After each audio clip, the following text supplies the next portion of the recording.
कला म्हणत असते की काय हो मॅडम, तुम्ही माझ्यावरती सतत रुबाब झाडता, माझ्याकडून एवढं काम करून घेता, घरातले सगळे काम मी करते, घरामध्ये सगळ्या महत्त्वाच्या गोष्टी माझ्याकडून होतात, तरी सुद्धा तुम्ही मला इतकं बोलत असता आणि माझी इतकी जास्त थुतू करता। तेव्हा सरोज म्हणत असते की मी तुला माझी सून म्हणून स्वीकारलेलं नाहीये। कला म्हणते मग माझ्याकडून काम का बरं करून घेतात इतकं घरामध्ये। तेव्हा मात्र आता सरोजकडे बोलायला काही उरलेलं नसतं। तेव्हा आता सरोजला कला ही उलटच बोलत असते, त्याच्यामुळे आता अद्वैत मध्ये पडतो। तेव्हा अद्वैत आता कलाला बोलायला जातो, परंतु कला म्हणते की माझ्यावरती नेहमी अन्याय होत आलाय, नेहमी अन्याय होतच राहील, मी जर बोलले नाही आज तर माझ्यावरती हा अन्याय नेहमी होत राहील। तेव्हा आता कला सरोजला बोलते की तुम्ही माझ्यावरती जो अन्याय करताय तो मी आता खपून घेणार नाही। तेव्हा सरोज म्हणते की तुला मी सूनच मानलेलं नाही, तेव्हा तू तुझी बॅग उचल आणि हे घर सोड। आबा तिथे येतात आणि आबा कलाला थांबवतात आणि आता सरोजला ते बोलू लागतात। आता नेमकं हे भांडण काय झालंय हे जर पूर्णपणे तुम्हाला जाणून घ्यायचं असेल तर मित्रांनो हा व्हिडिओ शेवटपर्यंत नक्की बघा। मित्रांनो आता होतं असं, घरामध्ये प्रत्येक जे काम असतं ते कलाकडूनच होत असतं, प्रत्येक गोष्टीमध्ये कला कला कला, आणि या गोष्टीचा त्रास पात्र आता कलालाच खूप व्हायला लागलेला असतो। कलाचं कोणतंही काम व्यवस्थित होत नसतं। सगळ्यात महत्त्वाचं उदाहरण म्हणजे कलाने घेतलेली 1 ग्रॅम सोन्याच्या दागिन्यांची जी सजावट आहे, तिच्या ज्या डिझाईन्स आहे त्या मात्र आता कलाकडे असतात, कलाला त्या सुद्धा पूर्ण करायच्या असतात आणि सरोज मात्र तिच्याकडून दोन्ही कामं करून घेत असते। त्या डिझाईन मध्ये थोडंफार उशीर झाला की ती लगेच आता कलाच्या डोक्यावरती जाऊन बसते। सरोज कलाला नको नको त्या गोष्टी बोलायला लागलेली असते। सरोजला ती म्हणत असते की दोन्ही गोष्टी नीट सांभाळता येत नसतील तर काम सोडून दे, असं बरंचसं ती आता बोलायला लागलेली असते। परंतु आता कला मात्र हार मानत नाही, कला प्रयत्न करत राहते, परंतु कलाच्या हाताला काही यश येत नसतं। कलाला मात्र आता या गोष्टीचं फार दुःख होत असतं। कला मात्र ही गोष्ट अद्वैतला बोलून दाखवायला जाते, परंतु अद्वैत देखील तिचं काही ऐकून घेत नाही। कलाला आता स्वतःच काहीतरी ऍक्शन घ्यावा असं वाटत असतं, कारण की जेव्हा ती आबांकडे सल्ला मागायला आलेली असते तेव्हा आबांनी तिला सल्ला तर दिलेला नसतो किंवा तिने आबांना डायरेक्टली असं विचारलेलं नसतं, परंतु तिने विचारलेलं असतं जर तुमच्यावरती अन्याय होत असेल तर काय करायचं। तेव्हा आबांनी तिला स्पष्टपणे उत्तर दिलेलं असतं, अपमान मान ह्या 2 अशा गोष्टी आहेत ज्या व्यवस्थित जर वापरल्या नाही आयुष्यामध्ये तर आपण या आयुष्यामध्ये खूप काही गमावू शकतो। म्हणजे जिथे जर तुमच्या स्वतःचा जर अपमान होत असेल आणि दुसऱ्याचा मान त्याने राखला जात असेल तर मात्र ते सहन करायची गरज नाही। मानही तोच असतो जिथे दोघांचा मान जपला जातो। एकाचा अवमान आणि एकाचा मान अशी कोणतंही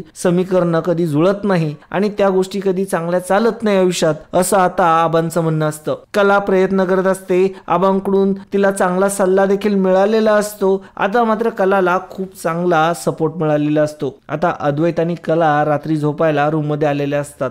अद्वैत कलाला म्हणतो की काय ग खरे, तू आजकाल गप्प राहायला लागलीयस, काय झालं तरी काय। तेव्हा मात्र कला म्हणते की तुला नाही कळणार चांदेकर, तुला माहितीये का रे मी दिवसभर काय करते, संध्याकाळी काय करते। तेव्हा मात्र अद्वैत म्हणतो की खरे मला माहितीये तुला काही काम नसतं, तू कामाचा नुसता आव आणते। आता अद्वैत सुद्धा असं बोलतोय। आता हे सगळं ऐकून मात्र कलाला खूप जास्त त्रास व्हायला लागतो। कलाला असं वाटत असतं की मी इतकं काम करते, दिवस रात्र माझी मेहनत चालू आहे, तरी देखील यांना कोणालाच कसं काही दिसत नाही। आता मात्र या गोष्टीने कलाला खूपच वाईट वाटायला लागतं। कला म्हणत असते की हे बघ, मी दिवसभर घरामध्ये काम करते, सगळ्या प्रकारची कामं माझ्याकडून करून घेतली जातात, इवन सरोज मॅडम स्वतःची कॉफी 10 वेळा मला बदलवायला लावतात, बाकीच्या गोष्टी सुद्धा मीच करते, ते सुद्धा मलाच करावं लागतं, घराची झाडझटक सुद्धा माझ्यापर्यंत येते। आता मला तू सांग, ते करून मी रात्री डिझाईन सुद्धा करते, त्या डिझाईन मध्ये थोडाफार उशीर झाला सरोज मॅडम लगेच चिडतात माझ्यावरती। हे बघ, मला तुझ्या आणि आईमध्ये काय भांडणं लावायची नाहीये, परंतु मला तुला एवढंच सांगायचंय की चांदेकर,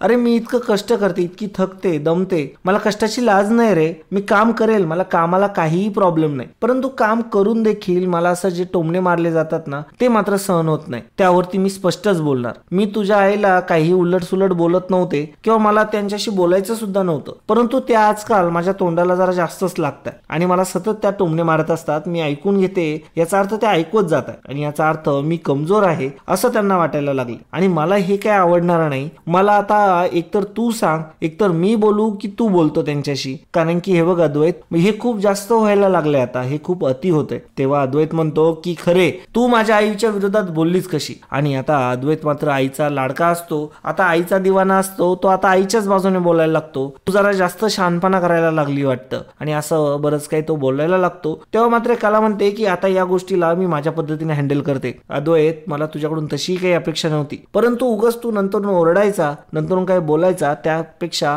मी तुला आधीच हे सगळं सांगून ठेवलं. आता अद्वैतने हे सगळं सांगितलेलं असतं, त्यामुळे कला आता पूर्ण बिंदास झालेली असते. कला पुढे मार्ग मोकळा असतो. कला आता ठरवते की काहीही करून आता मात्र या सरोज मॅडमचा चांगलाच माज उतरवायचा. कारण की या सरोज मॅडम नेहमी मला त्रास देतात. मी कोणतंही काम करत असले, मी काहीही करत असले, काही ना काहीतरी त्याच्यामध्ये त्या चूक काढतातच. त्यांना नुसता मला त्रास द्यायचा असतो, याच्यासाठी ते मला टार्गेट देखील करत असतात. आता ही गोष्ट मात्र कलाच्या चांगली लक्षात आलेली असते. कलाला हेही लक्षात आलेलं असतं की या घरामध्ये तिला काही मान नाहीये. आबांच्या मनात सोडता इथे कोणीही तिला मानत नाही, हे तिला आता कळून चुकलेलं असतं. कला ठरवते की एकतर या घरामध्ये राहायचं तर सर्वांकडून मान मिळवायचा, नाहीतर या घरामध्ये राहायचं नाही, असं आता कलाने निर्णय घेतलेला असतो. जर मित्रांनो तुम्ही हा व्हिडिओ इथपर्यंत कंटिन्यू बघितला असेल तर मित्रांनो तुम्ही ठरला आहात लकी दर्शक. मित्रांनो या दिवाळीला आपण देणार आहोत आकर्षक भेटवस्तू. त्यासाठी करायचं इतकंच आहे, हा व्हिडिओ पहिल्यापासून शेवटपर्यंत बघायचा आहे. आणि मित्रांनो सर्वात महत्त्वाचं म्हणजे तुम्हाला कमेंट बॉक्समध्ये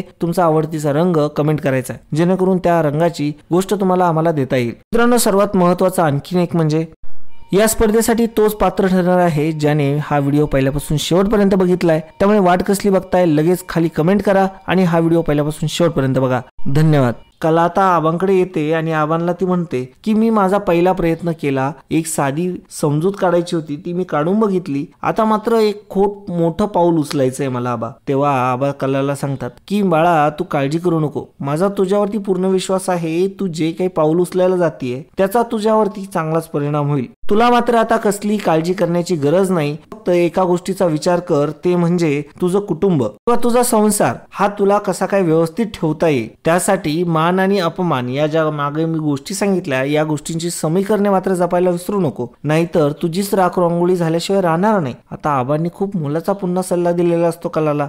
कला आता पुन्हा निघते. ती घरामध्ये आलेली असते. घरामध्ये सर्वजण बसलेले असतात, सर्वजण जेवायला आलेले असतात. जेवणाचा कार्यक्रम सुरू असतो आणि सर्वांना ती आता जेवण वाढत असते. तेव्हा सरोज मुद्दामच विषय काढत कलाला टोमणे मारत असते. तेव्हा मात्र कलाचा खूप जास्त संताप होतो. कला मात्र त्यावेळेस सहन करून घेते. सर्वांदेखत ती काहीही बोलत नाही. सरोजला ती काहीही प्रत्युत्तर देत नाही. सरोजचं सगळं बोलणं ती ऐकून घेते. सरोजला मात्र आनंद होत असतो की त्याचं किती ऐकायला लागली कला. आणि आता तिला असा माज येतो की आता मी या खरेचा चांगलाच माज उतरवणार, हिच्याकडून खूप काम करून घेणार असं तिला वाटत असतं.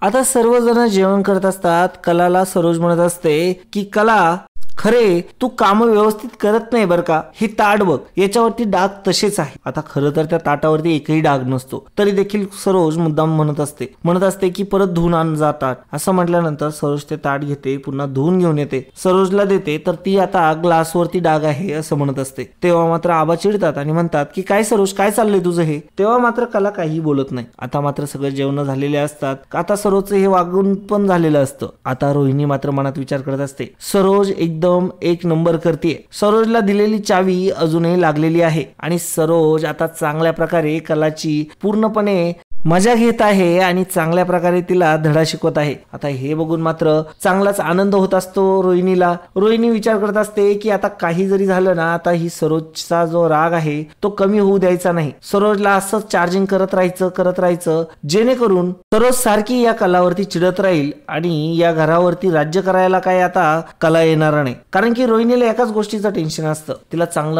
चांगलं माहिती असतं या घरामध्ये पात्रता जर कोणामध्ये आहे हे घर सांभाळण्याची तर ती आहे कलामध्ये. जेवढी सरोजमध्ये सुद्धा पात्रता नाहीये तेवढी पात्रता कलामध्ये असते आणि कला या पूर्ण घरावरती हुकूमत गाजवेल की काय या गोष्टीची भीती मात्र आता रोहिणीला वाटत असते. रोहिणी राहुलच्या मदतीने भरपूर काही कारस्थानं करते. कलाला त्रास देण्याचा ती पहिल्यांदा प्रयत्न करत असते, परंतु तिच्या काय हाताला यश आलेलं नसतं. परंतु आता मात्र सरोजने एका वेगळ्या पद्धतीचं पेन हे आता त्यांना दिलेलं असतं. तेव्हा मात्र आता रोहिणीला खूप आनंद होत असतो. मग रोहिणीने सरोजचे कान भरून दिलेले असतात आणि सरोजला हे समजावून सांगितलेलं असतं की ही पोरगी जर तुझ्या घरामध्ये राहिली ना तर एक दिवस या घराचा पूर्ण ताबा तिच्या हातात जाईल आणि मग या घरातून ती आपल्या सगळ्यांना हकलून देईल. आता अशी भीती मात्र सरोजला तिने घातलेली असते. एवढी शिकलेली बाई पण गुडघ्यात भेजा खाई अशी गोष्ट आता सरोजची झालेली असते. तेव्हा मात्र आता सरोज तशाच प्रकारे विचार करत असते. सरोज आता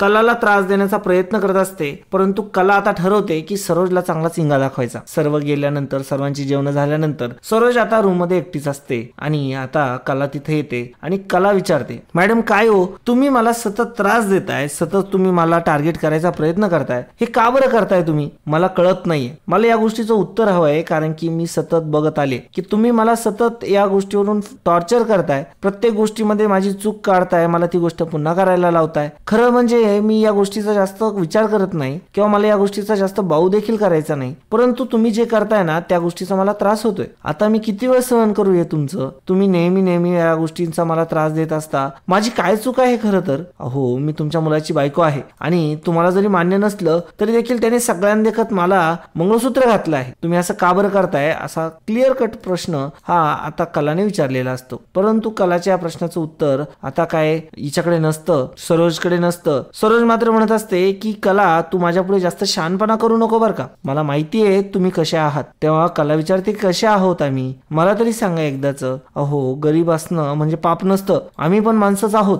जसे तुम्ही आहात आणि आम्हाला पण तुमच्यापेक्षा चांगली इथिक्स आहेत जे की तुमच्याकडे नाही आहेत. तुमच्या ह्या वागण्यातून क्लिअर कट दिसतंय की तुमच्या काय इथिक्स आहे. तेव्हा मात्र आता सरोजला खूप राग येतो. सरोजचा आता कलाशी भांडण व्हायला लागतं. कला आणि सरोज दोघेही भांडत असतात. आता मात्र कलाला खूप राग येतो आणि सरोजला देखील खूप राग येतो. सरोज आता कलावरती हात उचलते. तेवढ्यातच आता अद्वैत तिथे आलेला असतो. अद्वैत आता आईचा हात पकडतो आणि म्हणत असतो की सॉल्व्ह करून घ्या जे काही झालंय ते. सुरुवातीला तो कोणाच्याच बाजूने बोलत नसतो, परंतु नंतरून तो आता आईची बाजू घेतो. तो सरोजच्या बाजूने बोलायला लागतो. सरोजच्या बाजूने तो म्हणत असतो की हे बघ कला, तू जरा जास्तच करतीये, इथं जरा जास्त करायची काही गरज नाहीये, आपण घरात जाऊन सगळं काही बोलू आणि नंतरून सॉल्व्ह करू सर्व, असं अद्वैत आता कलाला म्हणत असतो. तेव्हा कला म्हणते की अरे अद्वैत, तुला कळतंय का मी काय बोलते ते? अरे मी हे बोलते की मला जो त्रास होतोय ना त्या त्रासाबद्दल मी इथं कंप्लेंट करते यांच्याकडे. ह्या मात्र आता ऐकायला सुद्धा तयार नाहीये. मी यांच्याकडे कोणतीही गोष्ट मागत नाहीये, फक्त त्यांना सांगते या सगळ्या गोष्टी, त्या सुद्धा त्यांना स्वीकारायच्या नाही आहेत. जर घरामध्ये अशा गोष्टींचा स्वीकारच होणार नाही तर त्या गोष्टी तिकडे चालतीलच कशा काय? कला आता खूपच जास्त चिडलेली असते. कला आता अद्वैतला समजून सांगत असते की माझी याच्यामध्ये काही चूक नाहीये, मला टार्गेट केलं जातंय आणि मला हे सहन होत नाहीये. तेव्हा मात्र सरोज म्हणत असते की अद्वैत, तू हिचं काही ऐकू नको. परंतु आता अद्वैतला कलाचंही खरं वाटू लागतं आणि त्याला त्याच्या आईचं देखील खरं वाटत असतं. अद्वैतला आता समजलेलं नसतं की नेमकं काय चाललंय ते, परंतु आता जेव्हा कलाने सांगितलं असतं तेव्हा मात्र अद्वैतला सगळं समजलेलं असतं. आता अद्वैतला कलाचंच बरोबर वाटू लागतं आणि त्याला आता समजतं की सरोजचं बऱ्याचशा ठिकाणी चुकतंय, कारण की आता कलाने सांगितलेलं असतं की मी दिवसभर काम करते, रात्री देखील काम करते, तरी देखील हे आम्हाला बोलत असतात, सकाळी लवकर उठत नाही, रात्री लवकर झोपत नाही, परंतु मला किती कामं असतात. रात्री मात्र मला सगळ्या पेंटिंग्स वगैरे बनवायच्या असतात, हे सगळं कामं असतात, हे करून मी उठते सकाळी, तरी देखील मला टायमिंग मिळत नाही, माझ्याकडे कामाला देखील माझ्याकडे वेळ कमी असतो. तेव्हा मात्र अद्वैतच्या ही गोष्ट लक्षात आलेली असते. तेव्हा अद्वैतला तर समजलेलं असतं सगळं काही. तेव्हा मात्र आता सरोज मात्र कलाला इग्नोर करत असते. तेव्हा कला ओरडूनच म्हणते की मॅडम माझ्या बोलण्याकडे लक्ष द्या. तेव्हा सरोज चिडते आणि म्हणते की काय ग, जास्त शहाणपणा करायला लागलीस तू. हे बघ, हे घरामध्ये तुझा काही स्थान नाहीये आणि सगळ्यात महत्वाचं म्हणजे मी तुला माझी सूनच मानत नाही, तू चालती हो या घरातून, असं म्हणत आता कलाला तिने बाहेर काढलेलं असतं. अद्वैत मध्ये येतो आणि म्हणतो की काय चाललंय तुमचं, आणि आता तो आईलाच बोलतो आणि म्हणतो की अगं आई, काय करतेस तू हे सगळं? अगं मी तुला सांगितलं ना तू कलाला इतका त्रास देत जाऊ नको म्हणून. अगं ती पण माणूस आहे ना, अगं ती जे करते ना ते बरोबर आहे. अद्वैत आता सरोजलाच बोलू लागतो. तिने मला सगळं सांगितलंय, तिला किती कामं असतात आणि तरी देखील तू किती बोलते तिला, आणि याचं लाईव्ह एक्झाम्पल मी आज बघतोय आणि मला हे अजिबात मान्य नाहीये की आपल्या घरामध्ये स्त्रियांचा अनादर होतोय अशा प्रकारे. मला मान्य आहे की ती आपल्याला सून म्हणून मान्य नाहीये, मला बायको म्हणून मान्य नाहीये, परंतु एक स्त्री म्हणून तर मला मान्य आहे ती, आणि एक स्त्री म्हणून तिचा अधिकार आहे का तिला पण एक चांगलं आयुष्य मिळावं. आबा म्हणतात की वा, अद्वैत जे बोलतोय त्या गोष्टीला माझी मान्यता आहे. अगं सरोज, सरोज तू पण एक बाई आहे, तू पण एक स्त्री आहे आणि एका स्त्रीने स्त्रीचा असा अनादर नसतो करायचा, असं आता सिंपल गोष्ट ही आता आबा कलाला सांगत असतात. आबा म्हणत असतात की मला खरंच वाईट वाटतंय की मला ही गोष्ट तुला सांगावी लागते. अगं सरोज काय वागतेस ग तू त्या मुलीशी? अगं तिची काय चूक आहे? तिने या घरासाठी आतापर्यंत खस्ताच खाल्लाय, तरी देखील तू तिला इतकं बोलते, इतकं काय काय तिच्यावरती आरोप करत असते. आता असं बोलल्यानंतर मात्र सरोजला खूप वाईट वाटत असतं. सरोज म्हणत असते की मला कोणाशीच बोलायचं नाहीये. तेव्हा मात्र आबा म्हणतात की आता एकतर इथेच निर्णय होईल, एकतर तुझं हे कायम चालू राहील असं, नाहीतर तू तुझ्या वागण्यामध्ये बदल घडवशील. एकतर आम्हाला सांगून दे या गोष्टीमध्ये नेमकं काय करायचंय, कारण की कलाला जे काही भोगावं लागतं या घरामध्ये ते खरंच वाईट आहे आणि माणुसकीच्या दृष्टीने सुद्धा याला काही अर्थ राहत नाही. तेव्हा मात्र आता या गोष्टीमध्ये अद्वैतची सुद्धा साथ असते, आबांची सुद्धा साथ असते आणि सोहम सुद्धा साथ देत असतो. तेव्हा मात्र आता सरोजला मान्य करावं लागतं की मी सुधरेल, कारण की आता तिने जर मान्य केलं नाही तर ती मनातच विचार करत असते मी जर आबांच्या विरोधात गेले तर मागच्यासारखं व्हायचं नाही, तर मागच्यासारखं होईल, नाही तर आबा पुन्हा रुसतील माझ्यावरती आणि मग सगळं घरामध्ये अशांतता पसरेल आणि दुसरी गोष्ट सगळ्यात महत्वाचं म्हणजे मी कायमच पडत जाईल आबांच्या नजरेतून आणि एक दिवस जे व्हायचं नाही ते होईल आणि कलाच आबांच्या नजरेत हिरो बनून जाईल आणि नंतरून मी विलन बनून जाईल. आता म्हणूनच सरोज म्हणते की ठीक आहे मी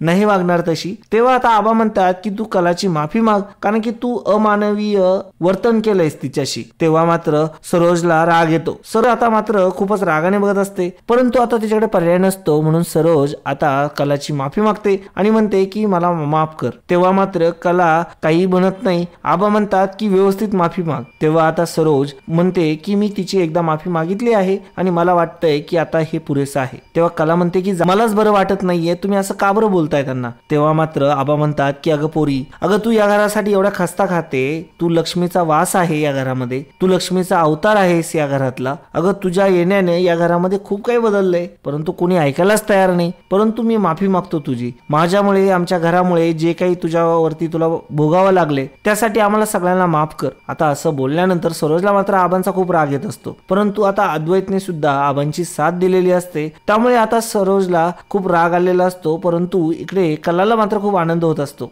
कला आता विचार करू लागते की खरंच असा पाठिंबा जर एखाद्या स्त्रीला असेल ना तर घरामध्ये तिला कोणीही त्रास देऊ शकत नाही आणि कला आता खूप चांगलं फील करत असते. तर मित्रांनो, अशा प्रकारे अद्वैतने चांगलाच सरोजचा माज उतरवलेला असतो आणि आबांनी अद्वैतला साथ देत सरोजचं चांगलंच थोबाड फोडलेलं असतं. तर मित्रांनो, तुम्हाला हा व्हिडिओ कसा वाटला आणि तुम्हाला हा व्हिडिओ आवडला असेल तर तुम्ही कमेंट बॉक्समध्ये आम्हाला ते सांगू शकता आणि चॅनलला अजूनही सबस्क्राईब केलं नसेल तर कृपया करून तुम्ही आता लगेचच चॅनलला सबस्क्राईब करा. तर मित्रांनो, आजच्यासाठी इतकंच. पुन्हा भेटूया पुढच्या व्हिडिओमध्ये. सरोजचं कशा प्रकारे आता अद्वैत पुन्हा एकदा थोबाड फोडणार आहे ते कशा प्रकारे फोडतो ते बघूया. तर मित्रांनो, आजच्यासाठी इतकंच. पुन्हा भेटूया पुढच्या व्हिडिओमध्ये. धन्यवाद.